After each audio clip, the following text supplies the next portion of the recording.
Hey, what's up, guys? We want to welcome you guys out to another episode of According to Kaz and Queen. And as always, I am Kaz. And I'm Queen. And we want to welcome you to this little podcast of ours. These are conversations that happen between a husband and wife in the privacy of our own home that we bring to you guys, sometimes to make you laugh, sometimes to make you think, to be introspective. But most of all, we want to open up the lines of communication between men and women, and hope you have been enjoying all of the previous podcasts. So we thank all of the new listeners and the new viewers to the podcast. Of course, if you are just joining us, you can follow us on all streaming services. You can check us out everywhere, all right, including Black with No Chaser Radio, all right, BWNC Radio. Download the BWNC Radio app, the Black with No Chaser Radio app. Download it. You can check us out every Tuesday at 7 p.m.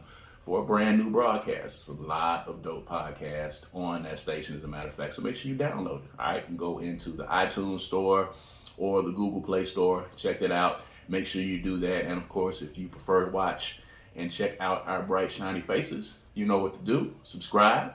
Check us out on the YouTube page. You know what to do. Bam, right under my finger right there. Subscribe to that channel. All right, youtube.com/Brad Kamikaze Franklin. All right, youtube.com/Brad Kamikaze Franklin. A lot of dope content there. You can check out According to Kaz and Queen there. Some good things, Jackson. You can check out the footage of Love and Life 11 and 10, as a matter of fact, on that channel. So make sure you like and subscribe. Turn on the notifications. All right, youtube.com/Brad Kamikaze Franklin. All together. All right, make sure you do that and keep up. Let's get to 1,000 subscribers. All right, that's what we need to do. All right, so y'all share with a friend, pass it along. Let's get those subscribers up. All right, and also, of course, this show is brought to you by the Corny Collection, and I'm wearing one of the t-shirts right here, representing for the crib, representing for my city, Jackson, Mississippi. Jackson as fuck. You can get that at www.kundicollective.com, www.kundicollective.com. You don't want me to say as fuck? I mean, it says Jackson AF. I mean, they know what it means, but, you know. They know what it means. This is our podcast, so we can say as fuck on here if we want to. Yeah, but for people who might not want to walk around with the word, you can tell them that, they may not be able to see that. For the people who are listening. Yes. Okay. It says Jackson AF. It doesn't say Jackson as fuck for the people that are listening. It says Jackson AF, hashtag Jackson AF. So make sure you go to www.kundicollective.com and check that out. And we would appreciate you to do it. There's a lot of great designs on there. As a matter of fact, every week, if you're watching us on YouTube, I'll probably be wearing one of the designs, or my bride might be wearing one of the designs. So make sure you check it out. We appreciate you guys for continuing to follow us and tell us that you enjoy the conversations. A lot of people have been listening, and a few new people are subscribing to the YouTube channel. So keep it up. We're doing this. We enjoy doing it.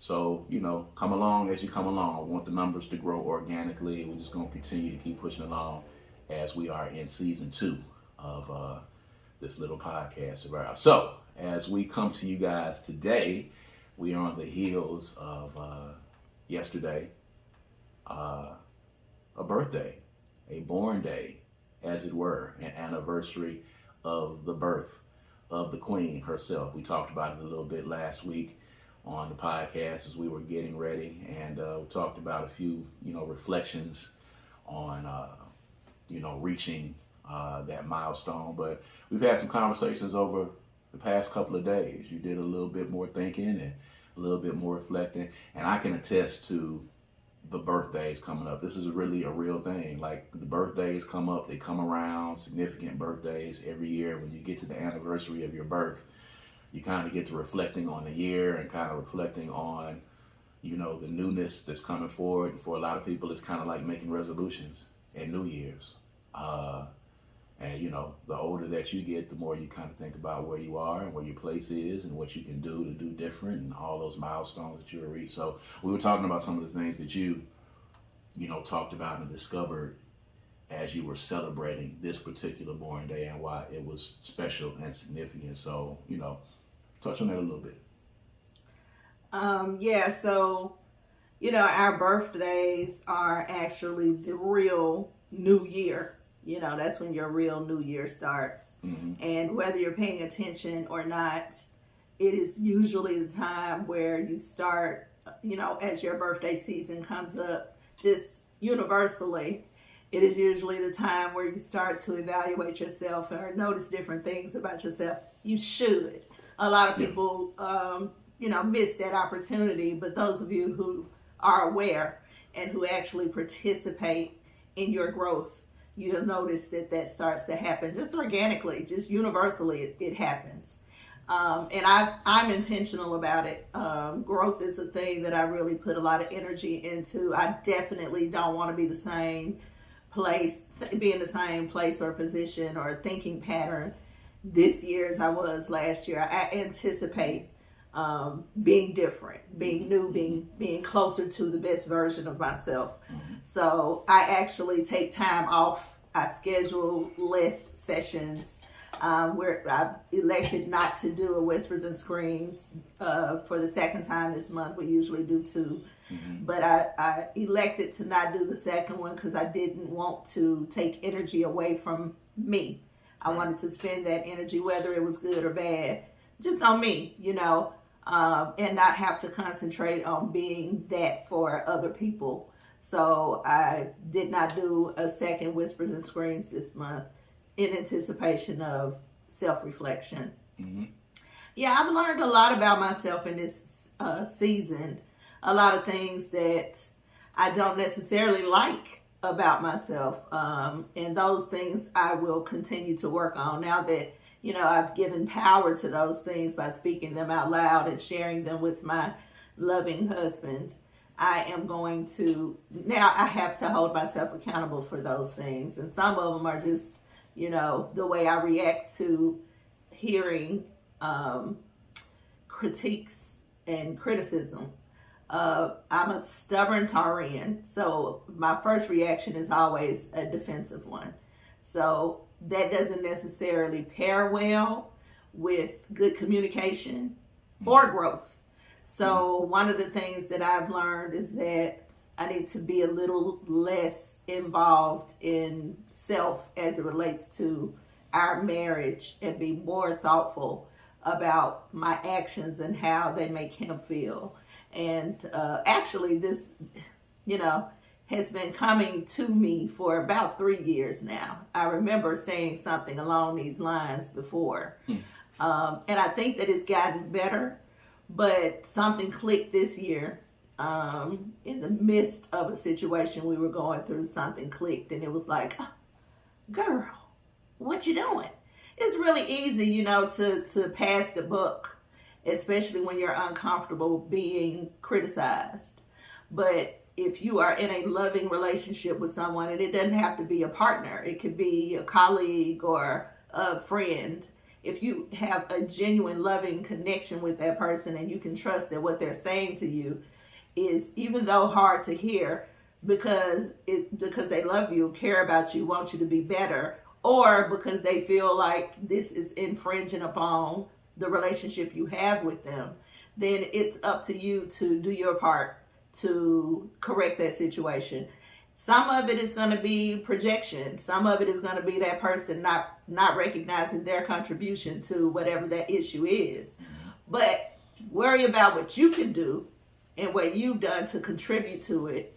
And then you can actually, in a healthy way, verbalize what that other person is contributing to them, to the situation, and then give them time to actually come to grips with how they contributed to it. It's not always an easy thing to hear or say, but I believe in doing it anyway, because ultimately it's going to be better in the end to have open dialogue and for all parties to feel comfortable to be able to do that. So that's one of the things, the most urgent thing that has been laid in my lap during this birthday season. Okay, let me ask you this, and this is not really a sidebar, but I see conversations about this, and I want you to kind of explain for our audience in your words, because a lot of people ask questions about this. When you talk about being a Taurian and you talk about Taurus season,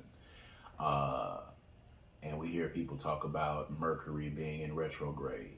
And, you know, there are those people who may not subscribe to the same way of thinking that you do. And I want you to kind of talk about that a little bit. The premise that some people have that, you know, you can't judge a person's personality or the way that they act by their zodiac sign. And that, you know, a person's behavior is not particular to people because they are a certain zodiac sign, or a person's behavior is not going to be affected by a particular planet being in retrograde or the positioning of a moon and those things. You have those people who are cynical and doubtful and skeptical of those things. But, you know, as a person who yourself, you know, looks to those things and, you know, I wouldn't say subscribes to them, but, you know, you are a believer. Explain that premise when you talk about being a Taurian, or you talk about, you know, people's actions or their feelings when Mercury is in retrograde or the moon is in this positioning and that kind of thing, and the premise that you can't really determine what people's reactions and their behaviors are going to be based upon those particular things. Well, I don't see any reason why I would need to explain or clarify that to anybody who is a disbeliever. I mean, that would be like me trying to explain to people who don't believe in God that there is a God. I don't see any purpose in that. People have their right to their own opinions and interpretations of living. But I will say that we are all energy. Everything is energy. So if we are energy and we understand that energy transfers, we have to understand that trees have energy, rocks have energy. Everything created is living and breathing. So not scientifically, but spiritually and universally. So if we understand that, it wouldn't be too hard to fathom that the earth, the Mercury, the planets also are energy. How could we be energy and connect to energy and not connect to the earth, not connect to the planets, not connect to, you know, the sky, the moon, the stars? All of those things are living, breathing things. So, of course, we have a connection to it. And of course, that energy is going to, you know, have some direct reflection upon us, like the full moon. Some people, I mean, you know, the full moon actually does generate energy that affects us. It has a gravitational pull. So if that is the case, then why wouldn't you be able to identify that there are certain key parts or traits and characteristics that humans born in a particular time or season would share? I mean, that seems logical to me. So knowing that, I have studied for years, and I mean, you know, and when I say studied, I mean studied human behavior based upon something that I have read or studied itself. So I know Taurian's energy, I know Libra energy, and I know that it's not everybody falls into it, because sometimes that energy gets interrupted by outside forces like trauma, like death, grief, things like that can throw you off a little bit. But again, it's because it's all energy. So, you know, to each his own. You believe how you believe. I'm not a fanatic. I know people who won't leave out of their house during Mercury's retrograde, but I also believe in our power to, the God in us, our power to create, our power to be the most magnificent species on the planet. So I do understand also that we don't have to operate in fear of retrogrades. Mercury is not the only planet that goes in retrograde. People need to do some reading. But it can affect you, and you can be affected without knowing that you are affected. But it's better to kind of understand what it means and what's happening during the retrograde. All of them kind of pull something different, some kind of different energy. And if you study it, you'll be able to say, oh, okay, that's what that is.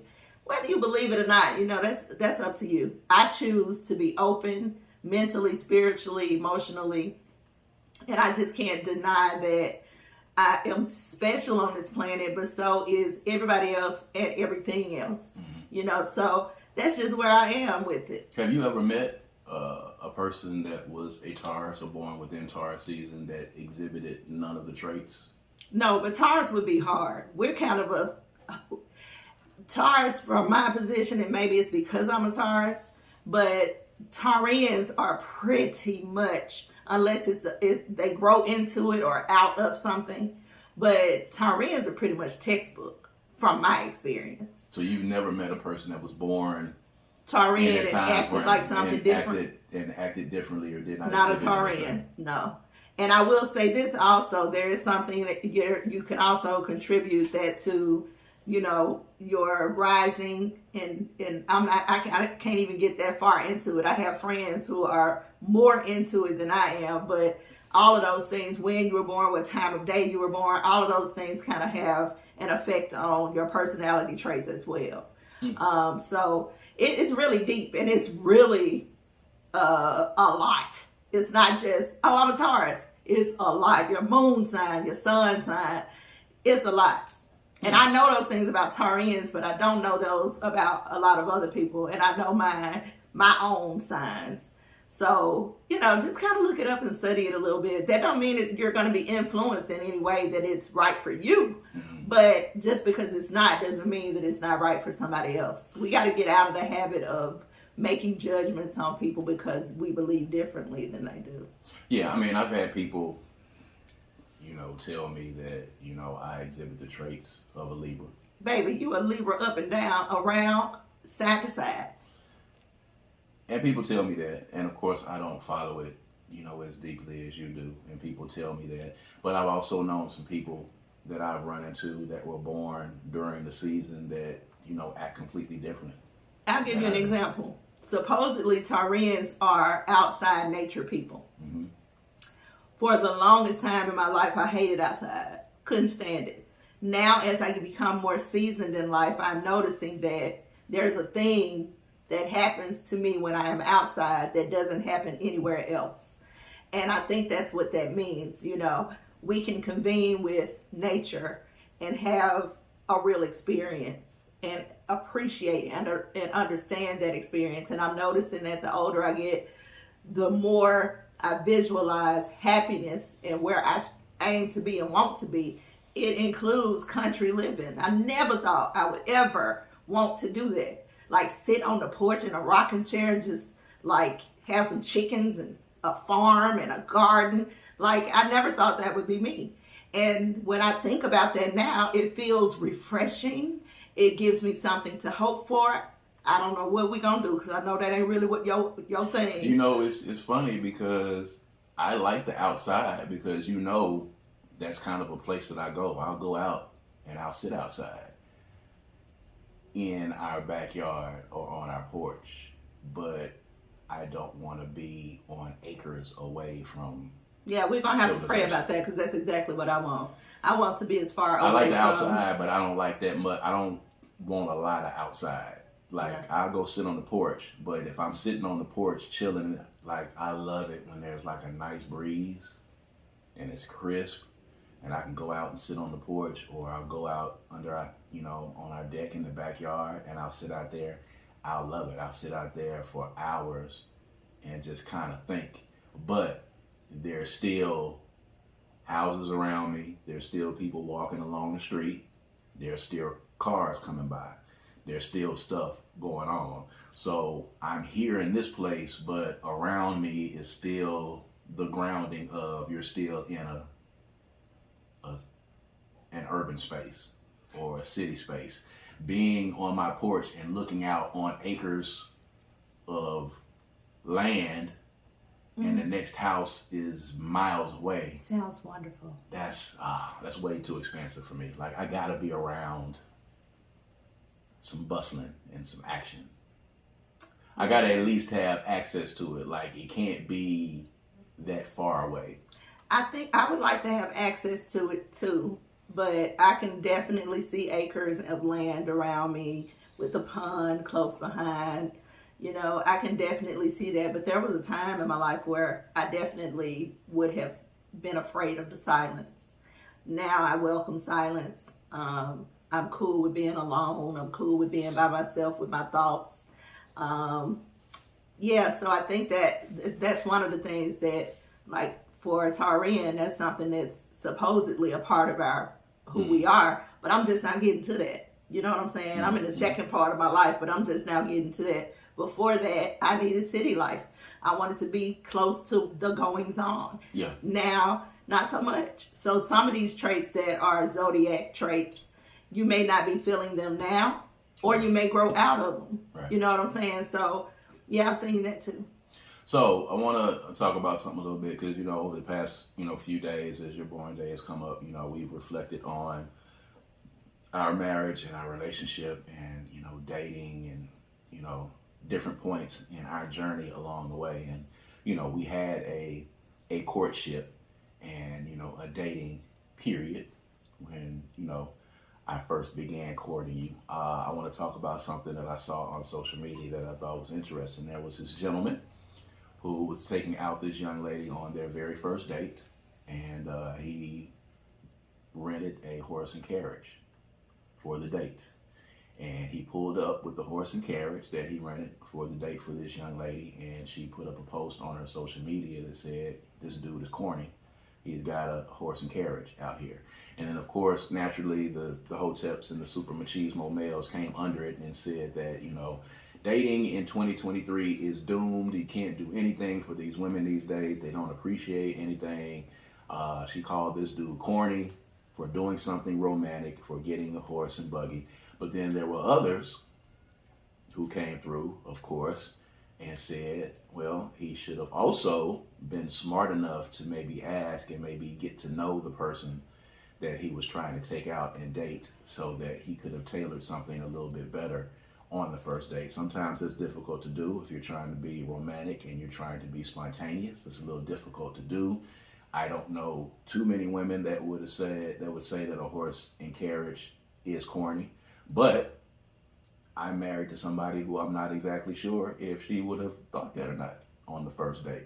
Because, you were very definite about what you liked and what you didn't like. And we're going to talk about our experience in a second. But when you saw that and you saw the discourse going back and forth and her calling him corny and thinking that that was corny, what were your thoughts on it? My first thought was, oh my goodness, I hope this doesn't traumatize this man from finding the right woman who will appreciate that. Mm-hmm.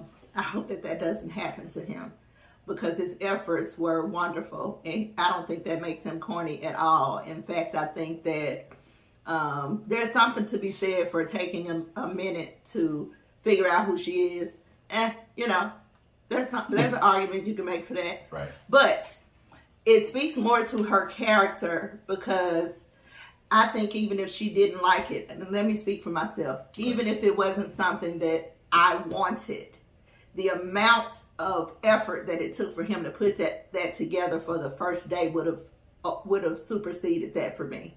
And I would have been pleased that he took the time to do something so wonderful on the first date. That is an anniversary gift at best. Absolutely. I mean, kudos for coming up with the horse and carriage on the very first date. So yeah, go ahead. I don't know if everyone even deserves that level of romanticism on the first date. I don't know what could have possibly have been going through her head, or what I think maybe this just means that she just doesn't have the experience yet to understand what he was trying to do for her.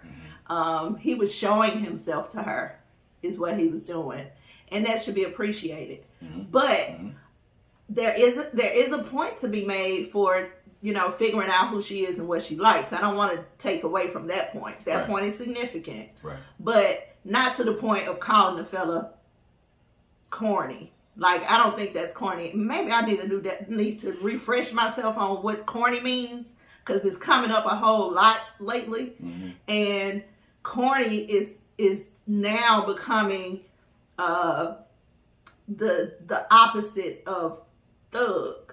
You know what I'm saying? Like a dude that don't care about you at all. Yeah. So we done went from good and bad to corny and thuggish, maybe, or something. I get what you're saying. Not thug is the wrong word, but somebody who is not as decided on pleasing his woman as another man. Right.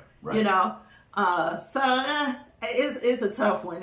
I don't know though. How old was she? Do you know? I don't know, and she was probably young. I can tell you that right off the bat. You know, you and I have talked about it, and you know, in reflecting, you know, I'm thankful that when on the last show we talked about the fact that we got married, you know, later than a lot of our friends and our peers did, getting married, you know, late in our 30s and you early in your 30s. I think that helped a whole lot because looking at what's going on now, I couldn't imagine having to date in 2023. I couldn't imagine it. The dating pool definitely has pee in it. It's crazy because the expectations that are there for women on men, the expectations on men for women, it's crazy. Social media has just exacerbated all of that. And I don't know how old this young lady was. It was corny to her, which I will gather. And I gather that this gentleman probably needs to learn going forward that he doesn't need to, you know, try to do this on the very first day. That's not it. That's not the thing. Yeah. He's the guy that we were talking about before that's dating the wrong woman for him.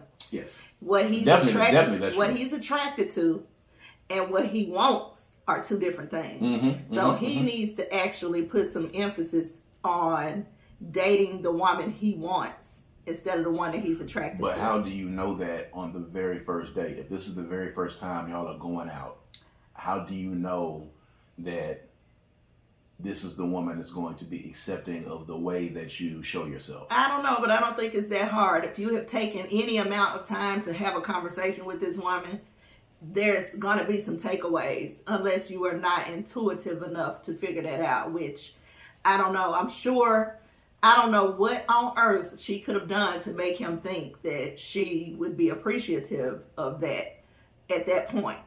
And I'm almost positive that she didn't do anything to make him think she would like that. Right. So he was not just in him. It was just yeah. He was not paying attention to who she was or to the fact of what are you trying to do. What this is a move like you finna get ready to propose or something. Like it was. If anything, he overextended himself on the first date. Still, that doesn't make it corny.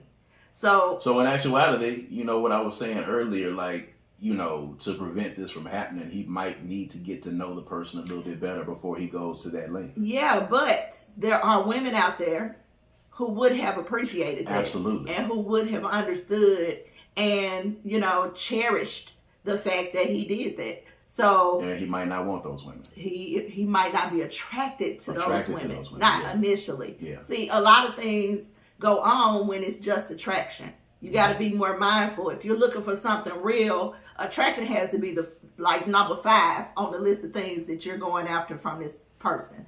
Attraction is not number 1 anymore, like it used to be. But if you're looking for something serious, then attraction should not be.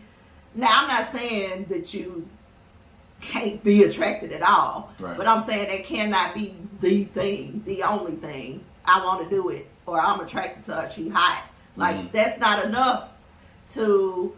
If you're looking for forever, that's not enough. You need a whole bunch of things more, but you got to figure that out for yourself before that. But I know you can't stop at she hot. Well, I mean, I can say this. There are 2 ways that you can see this, of course. You know, it wasn't for this particular woman. This wasn't how he should have shown herself to this particular woman. But then there's also the decorum of, you know, being nice and polite enough to go out on the date without openly. Like, she publicly posted and called him corny. She took a picture of the horse and carriage and said, "This is corny," and put it up on social media. And that's basically how it went viral. So there is the case of you not even being polite enough to just go on the damn date and ride on the horse and carriage and then tell the dude that, you know, you might not be the dude for me, instead of putting him on blast and saying he's corny for getting me a horse and carriage, because now you're going to traumatize the guy from ever doing this again. And for the right person. For the right person. And you may have also prevented the right guy for you approaching you yep. in the future for yep. that. But, you know, I do agree, You know, and we had to learn that there are certain things in this marriage that I had to learn about my wife, and how you have to learn how the person that you're with wants to be loved and cared for. You have to love them that way. Yes, and you have to understand their love language. And, you know, I learned about love language, being married. Not right at the outset, but somewhere in between, in the middle, you know, it started becoming one of those conversations that we were having. You have to know how to love the person that you're with, not how you want to love them, not how you feel like they should be loved, not how you have grown up thinking that that's love, but you have to love that person, and you have to treat them, you have to date them how they want to be loved. There's some people who ask the questions, you know, I see these questions all the time. There was another picture, like there was a picture of a cereal bar, and somebody said if someone asked you out and they told you to meet them and you met them at the cereal bar, and you know, the cereal bar where they have all the different cereals and you get to eat all the cereal or whatever, you know, would that be a cool first date? Is Netflix and chill a first date? Is the bowling alley a good first date? Is a picnic a good first date? You know, and everybody has these opinions on what a date should cost, and that was the whole thing about the $200 date. Like, when you are with the right person and you know this person, you'll know what the perfect date is going to be. Well, he clearly didn't know her, but yeah, you always putting me on blast when we doing this podcast, so I'm going to return the favor right now. Did I just put you on blast? Not just now, no, but you do it on a regular basis. I don't. You did it last week and the week before that. How did I do that? We're not going to talk about it because it was blast, but I'm going to put you on blast now. I don't. Man. So when we first started dating, one night, lit candles all through the house. Turned off everything. It was completely dark. I'm going to bring this up. I was put on a negligee, and I was going to put that thing on him to change his life. And he walked in, and he was visibly something, but it wasn't what I was looking for. I was surprised. He was surprised. Yes. And I was taken aback because it was not well received. He did not. So anyway, from that day forward, he's never gotten that again. I've never done it again. I probably never will because I was traumatized. I say that to say, I wanted to do that for you. The guy that I dated before that was down with that. So I brought that into the relationship, kind of thinking every man would like this. Who wouldn't like this?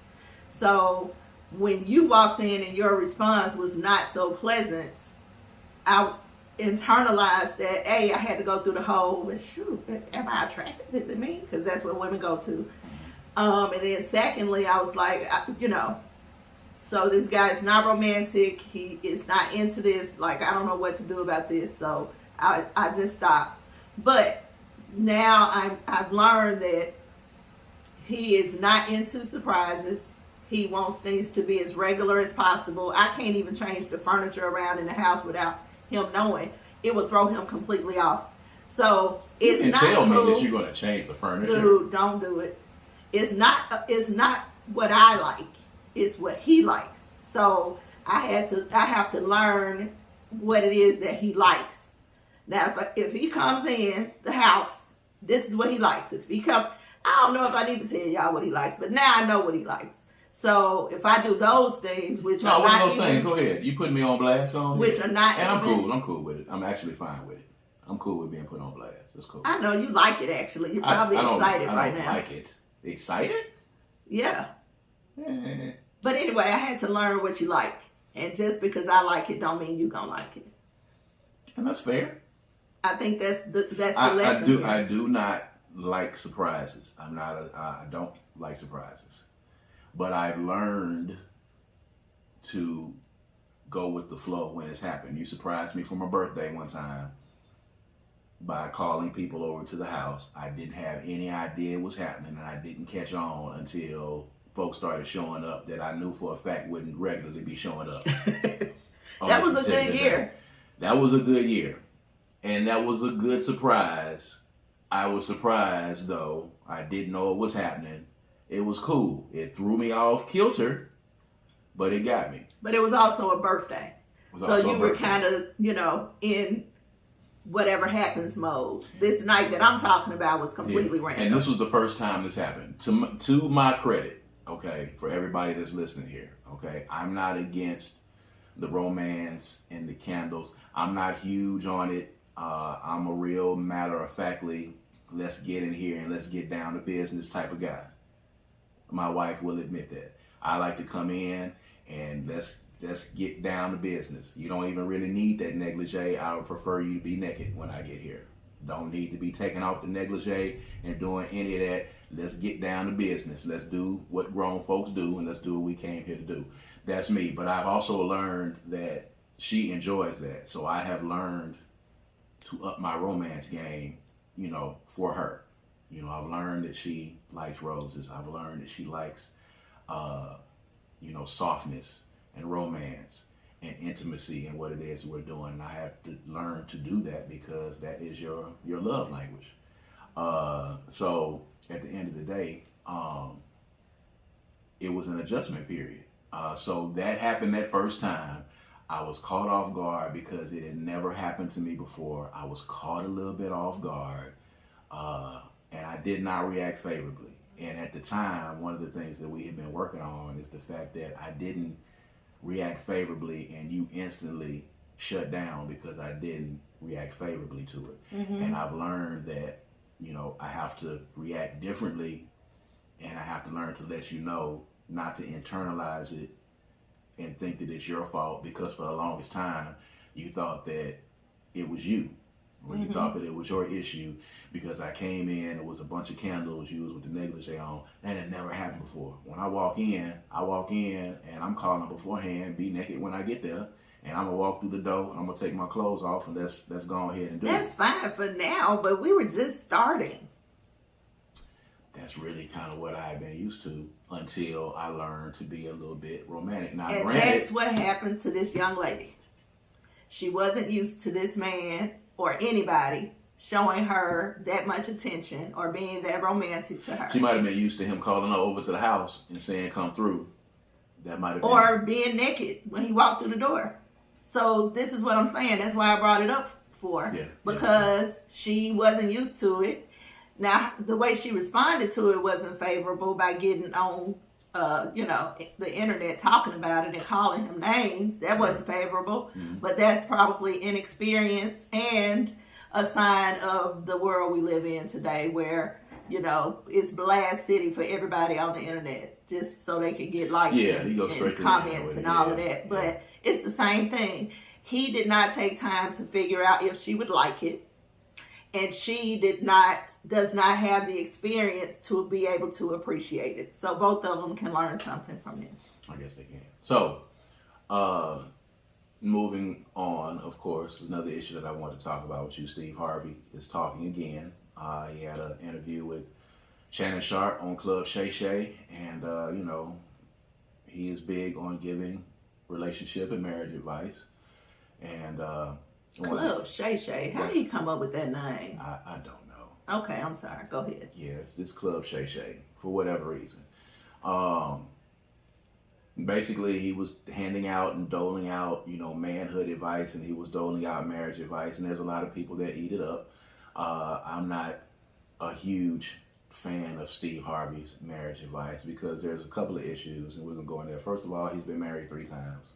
Which makes him perfect to give advice. I would guess. You're right. One way or the other, either you're taking it to heart or you are going to do the opposite of what he says. But he's clearly made some mistakes. But, he got married 3 times. 2 of those times he got married to the mistress that he was cheating on his wife with. In 2 of those instances. In the first instance with the first wife, with the kids, he wasn't very involved with the kids, wasn't helping to take care of the kids. The first marriage was completely a wash, I guess, as he says in his respect. But we'll talk about that in a second. But one of the things that, stood out once again, he made the statement about his wife now being his possession, saying that she belongs to him and that he, of course, belongs to her. that he wants to belong to somebody. And there has been, discussions back and forth about, is your spouse your possession and she's a person and that he's a person and that kind of thing. And, there are people who agree on one side or the other with Steve Harvey's advice. So, as my bride, I want to get your opinions on that particular premise. On the belonging to. What does that mean? Yes. What does belong to mean? Yes. Yes. Yes. Because depending on what he's referring to, I might agree with that. But if I'm just going to define it for myself for what I think he's saying, I belong to God and to me. First. Yes. I don't belong to you. I am not a possession of any kind. Correct. However, I am yours, if that makes sense. If that makes sense. You are correct. And you are mine. And I think that is the answer. If you look at it in that light, I don't know if he was meaning it that way. I think that's exactly why he did turn around and say, well, here it is. Here's the thing. I belong to her. So he did say, I belong to her, she belongs to me, kind of thing. I don't know if it was meant in the same fashion as you just said what you said. It could possibly. But to me, it sounded like, yeah, she damn sure belongs to me. And I think it was more of a machismo, possessive type of tone. If you're the person who has married your mistresses, and so you have a history of cheating, and then getting with the person you cheated with, belonging to someone would be important to you. Belonging in the fashion of nobody else, you don't go with nobody else, I'm not cheating, you not cheating, then that would be understandable because that's how he got there, to that mind frame. He got to that mind frame because he has been a cheater. So now that he is not cheating, so we think, or whatever. So now that he has grown a bit and can appreciate marriage more, in his mind, he has internalized that to make sense for him as a former cheater. It makes sense for him to say, she is mine, I am hers, we don't cheat. So I think that's where the passion that you hear that makes it confusing for you to decipher that it might be a little bit more on it than what we're putting on it comes from his life experience. It could. I mean, I want to, I get it. There was a point in our relationship early on, where I made the demonstrative statement that you were my woman. And if you hadn't, we wouldn't be together. That's correct. And I think that was still in a different context. I think, in this day and age, like, and I say definitively, you are not my possession. You don't belong to me. I'm not your possession. I don't belong to you. Your vagina does not belong to me. My penis does not belong to you. It's not a possession. We are not possessions. We are not objects. We are people to go where and whence we choose to go. Now, in that same token, just like you were saying, I am yours and you are mine, which I feel like speaks to a different thing. It's weird because, we're kind of agreeing. We're agreeing in a sort, but the tone and the delivery of it, has to be different, I think, at the end of the day. And for me, listening to him, I think it sounded kind of different because he's kind of old school in his thought process. It sounds different because he has defined it differently. He's defined it based on someone who's had difficulty being faithful.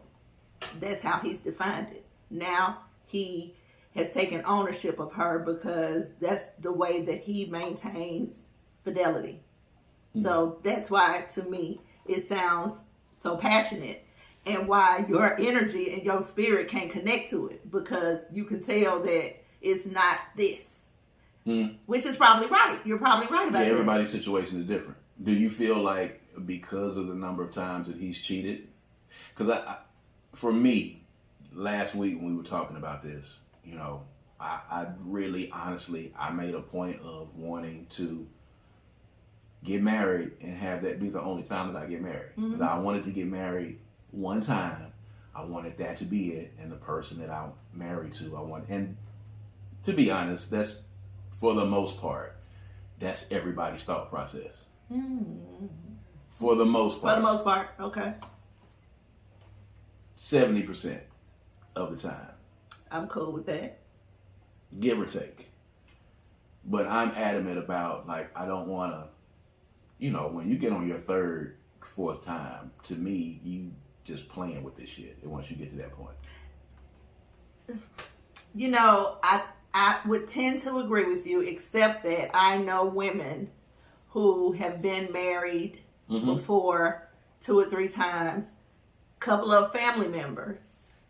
And I don't think that they are playing with marriage. I think they are, in fact, very serious about it. I just think that they have their reasons why marriage is so important to them. And they are not dating anymore. If we doing this, marriage has to be the end result. And that's how the marriages happen. And they believe that their man is out there and they're not afraid to try it until they get it right. Now, and I don't know. I don't think that everybody who's married several times is cheating. My grandmother was married several times. How many times was she married? 1, 2. She was married twice, but she had this thing with my granddaddy where they just was going back and forth for a while, and I don't know, it's kind of a blur because it happened, she ended up, by the time that she transitioned, when she lived a full life, she was 96 when she transitioned, she wasn't married at all. Right. By that time. Now that's what I don't want, but I don't know, it's kind of hard I don't feel comfortable making that judgment because the people that I know who have been married several times have found their forever finally, or what we think is forever finally. And I don't think that they would, if it wasn't, I don't think they'd have the stance of, I ain't doing it no more. I think they'd marry again. And I don't feel like they playing with it. I think they are serious. They just might be marrying the wrong people for them. So at some point you have to take some time to evaluate, is it you? Right. Or is it them? And if it is you, are you willing to make the changes that you need to make? Because the people that I'm talking about haven't spent a lot of time alone. So if the other people were the wrong people, what happened to make you not see that they were the wrong people in the beginning? Expedited marriage. That's my thing. So getting married too quickly, or wanting to get married too quickly, or wanting to get married for the sake of saying that I'm married without doing a full vetting or knowing this person, especially like if you didn't live together and you didn't do anything together to know what it would be like. People say all the time, well, you're not supposed to shack up and live together and this and this before you get married. I'm probably one of the biggest proponents in the world for living together and living under a roof and running a household together in a relationship before you get married, so that you can know what the hell you're going to be getting yourself into, because it's a much different animal. But I say that to say, you're in your third or fourth marriage. What the hell happened the other 2 times? Because you actually got married to this person. So if that wasn't the right person, that means that there was something that you missed in the process. And why did you miss it in the process? And why did you let the process go through so fast to get there?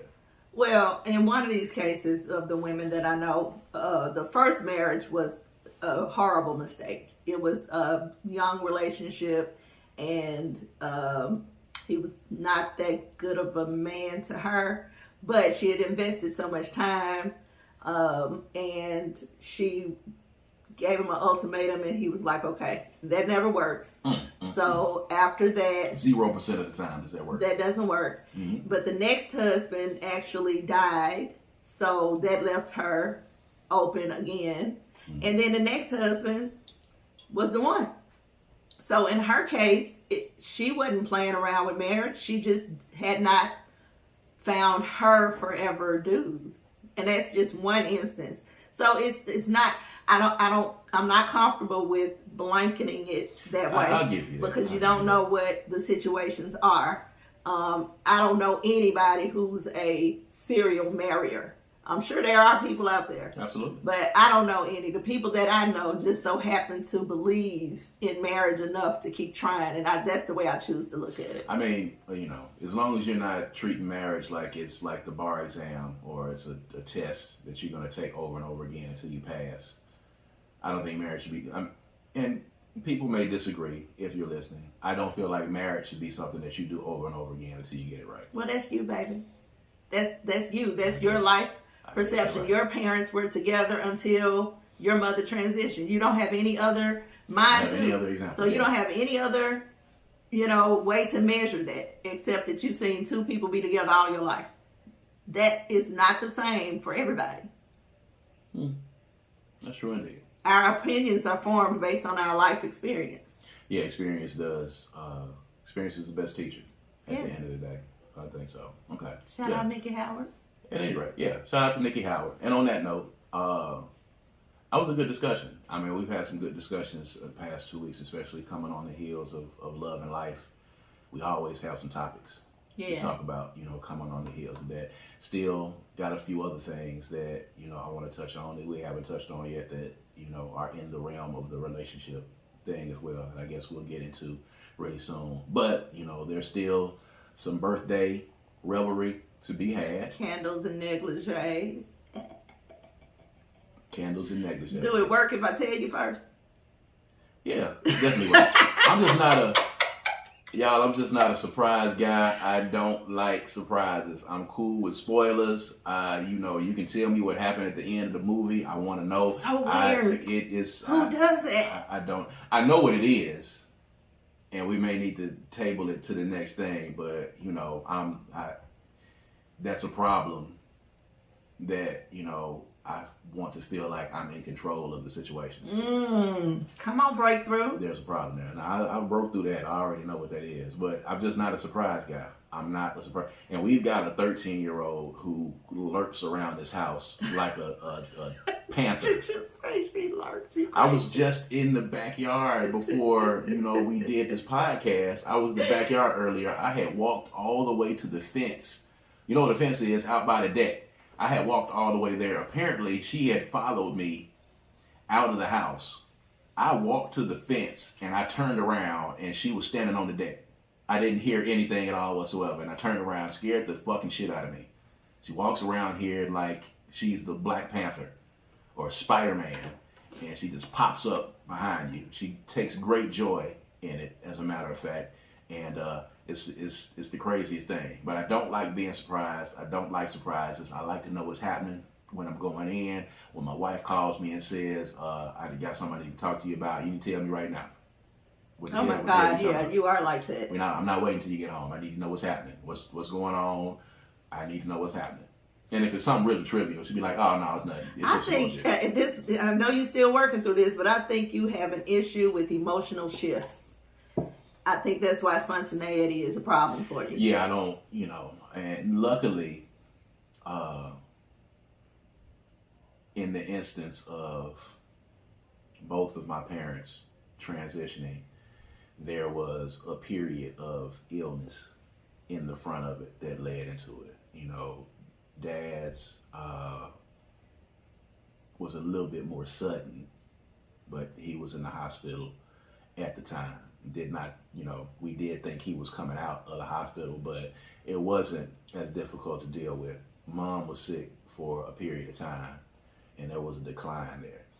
I don't know what would have happened if, and I've been around people, and I've been in other relationships where their parents or grandparents died suddenly, like heart attacks, drop dead, car accident, gone.